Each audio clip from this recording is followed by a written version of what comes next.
On May 24, 1988, a Boeing 737 carrying 45 people encountered an area of hail so intense it extinguished both engines in flight. The aircraft had no power, no thrust, and was descending toward the Gulf Coast near New Orleans. The crew faced a choice they had trained for but never expected to make: land a powerless jet on terrain they'd never seen. What happened next was not just a successful emergency landing, it was the beginning of a transformation in how every turbofan engine in the world would be certified and operated. TACA International Airlines Flight 110 departed San Salvador, El Salvador, bound for New Orleans with an intermediate stop in Belize City.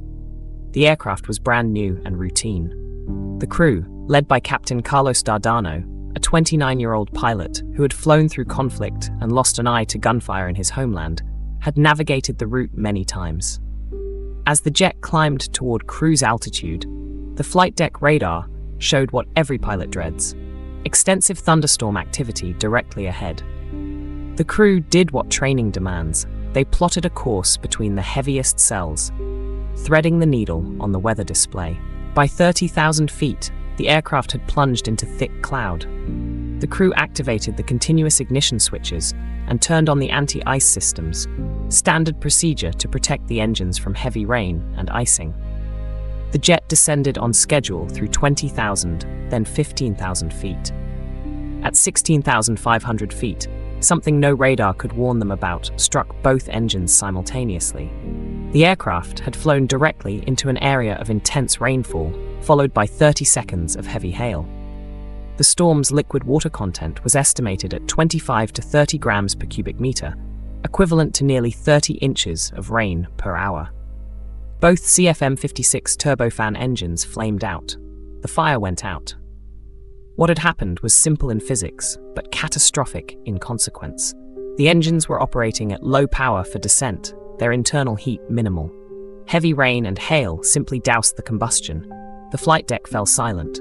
The crew immediately started the auxiliary power unit and began attempting to relight both engines with starter assist. For a moment, just a moment, it worked. One crew member radioed, "Okay, we've got both engines back now." Relief lasted less than a minute. The engines ignited but would not accelerate past idle speed. Dangerously rising tailpipe temperatures forced the pilots to shut them down again. With no engines and no power, Captain Dardano and his crew had one choice left: bring the aircraft down. They couldn't reach New Orleans International Airport. They looked for anywhere they could land without power. As the jet broke through the cloud layer, they spotted a narrow grass levee near the NASA Michoud Assembly Facility, about 20 miles east of the airport. The levee was 600 feet long, enough, barely, for a dead-stick landing. What followed was an exercise in precision. No engines, no thrust reversers, no go-around option. The crew had one chance. They took it. The aircraft touched down on the levee with all 45 occupants aboard, 38 passengers and 7 crew members. The landing was successful. The aircraft sustained only minor damage. No one was seriously injured. No one was killed.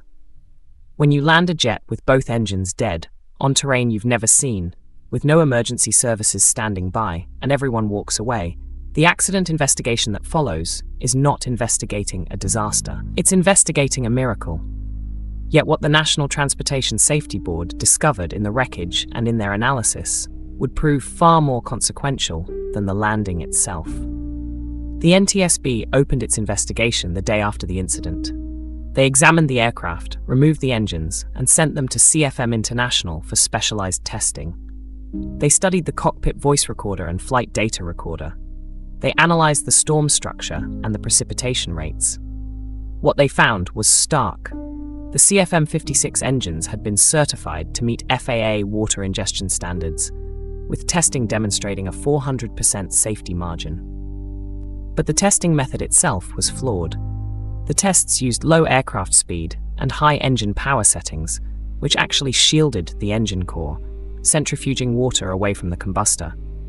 The real world didn't follow that pattern. The probable cause, issued by the NTSB, was direct: a double-engine flameout due to water ingestion from an encounter with an area of very heavy rain and hail. But the deeper finding was systemic. FAA water ingestion certification standards did not adequately reflect the actual precipitation amounts encountered in real flying conditions. The unique behavior of hail relative to turbofan engine compressor components was simply not well understood at the time of certification. On June 14, 1988, just 3 weeks after the incident, the FAA issued Airworthiness Directive T88-13-51, mandating a minimum fan speed of 45% N1 and requiring pilots to activate ignition switches to the flight position during moderate to severe precipitation. Engine manufacturers redesigned the CFM56. The spinner profile changed from conical to a hybrid elliptical conical shape. Engineers called it caniptical, to guide hail radially outward. They added a cutback splitter to centrifuge more ingested rain and hail away from the core. They increased the number of variable bleed valve doors to remove additional water. In 1998, the FAA completed a comprehensive revision to 14 CFR 33.78, rewriting the entire certification standard for rain and hail ingestion. Tests were now calibrated to a 1 in 100 million probability storm encounter rate, distinguishing hail's solid impact from liquid water effects. The aircraft that landed on that levee near New Orleans was repaired and returned to service. Boeing engineers performed a double engine change on site, and the jet eventually took off from Saturn Boulevard, a road that had once been an aircraft runway. That same aircraft flew for nearly 3 more decades before retirement in 2016. What TACA 110 left behind was more valuable than the airframe, a complete rethinking of how the aviation industry certifies engines and how pilots operate in severe weather.